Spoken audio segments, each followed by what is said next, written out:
Hello friends, welcome to my classes. आज का topic होने जा रहा है हमारा आदिकाल की परिस्थितियां हैं और ये बीएड डीएलएड वाले स्टूडेंट के लिए हैं। तो ध्यान देंगे, इसका जो आदिकाल का जो समय है वो 1050 से लेकर 1375 तक का समय है। और ये 5 हैं, जैसे राजनीतिक परिस्थितियाँ, धार्मिक सांस्कृतिक परिस्थितियाँ, सामाजिक परिस्थितियाँ और साहित्यिक परिस्थितियाँ।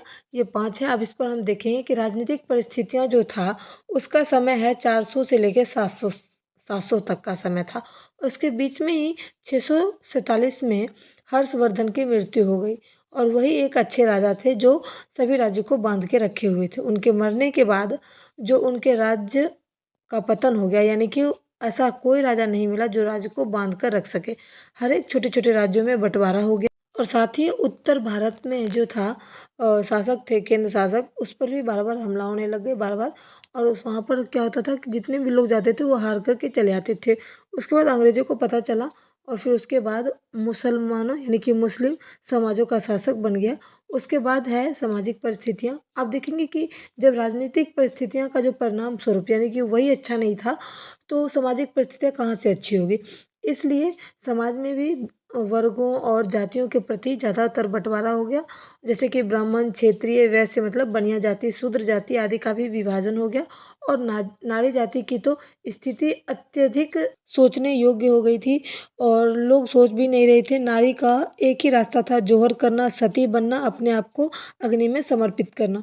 उसके बाद आता है सांस्कृतिक परिस्थितियाँ और इस परिस्थितियाँ में ये हुआ था कि सम्राट हर्षवर्धन के समय में जो था वो भारतीय सांस्कृतिक उच्च शिखर पर थी। जैसे कि मूर्ति कला, संगीत कला, चित्रकला आदि का विकास उस समय में हुआ था। जब मुस्लिम शासकों के आगमन के बाद भारतीय संस्कृति का ज़्यादा नुकसान हुआ, क्योंकि उन्होंने मंदिर को और मूर्तियों की पूजा आदि की जो विशेषता हैं उनको उन्होंने समझा ही नहीं और मंदिर को तोड़-फाड़ करने लग गए।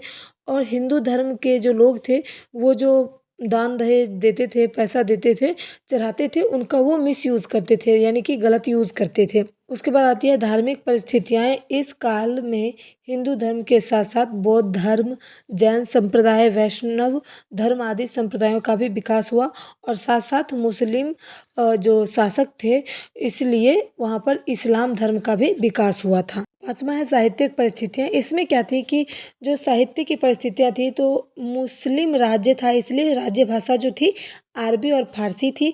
उसके बाद साहित्यिक में जो धार्मिक काव्य, वीर काव्य, श्रृंगार काव्य की रचना वगैरह हुई।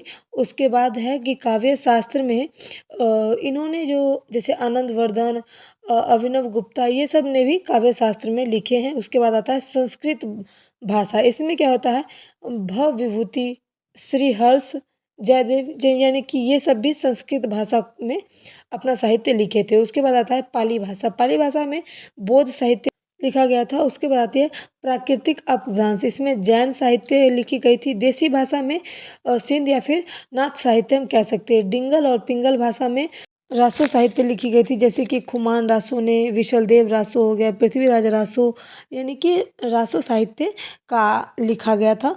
और ये सब थी हमारी आदिकाल की परिस्थितियाँ। अगर वीडियो पसंद आए लाइक करें, शेयर करें, सपोर्ट करें। Thanks for watching my video.